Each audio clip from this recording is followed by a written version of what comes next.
Susanna, tell me the truth. Am I built better than Luis? I had gotten up in the middle of the night for a glass of water and accidentally caught a glimpse of my husband's coworker, Hank, with his girlfriend. They were tangled up together, without a care in the world about who might see them. I should have walked away. However, my legs did not seem to work anymore. Hank saw me. The next day, he blocked my path outside the bathroom. Susanna, he said, his voice low and amused. You didn't believe me. Maybe I should prove it. Before I could react, he was already pulling down his pants. My name was Susanna Chapman. I was a married woman with a strong appetite. The problem was my husband, Luis. After he turned 35, his stamina started going downhill fast. He used to last a couple of minutes. Now, he barely made it to 30 seconds before he was already out of breath and rolling off the bed. Me, I was just getting started. That restless itch would build inside me. Impossible to ignore. In the end, I had no choice but to sneak out a little toy and take care of it myself. When I finished, I turned my head and looked at Luis, already fast asleep beside me, and a wave of irritation rose so sharply that I almost wanted to scream. I slipped out of bed and headed to the living room for some water. However, as I passed by the room where Luis's coworker was staying, I heard soft, muffled moans drifting from inside. The sound struck me like a spark, reigniting the itch I had just managed to suppress. I froze in my tracks. Before I could stop myself, I leaned in.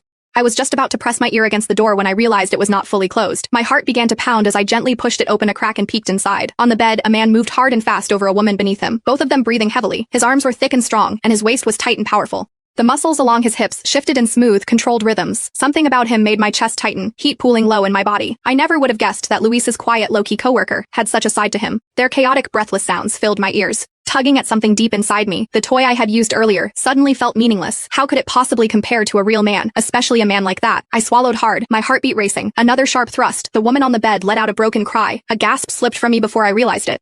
When I looked up again, my eyes met his, which were dark and deep. They were fixed on me as if he had been watching all along. For a split second, it felt like my soul left my body. I snapped out of it and rushed into the bathroom, slamming the door behind me. My heart pounded wildly, like a drum in my chest. A second later, I heard the door outside creak open. I pressed a hand to my chest and listened. Nothing after what felt like forever. I slowly reached out with trembling fingers and pulled the bathroom door open just a little. Then I saw him. My breath caught and I nearly jumped out of my skin. He was standing right there, bare from the waist up.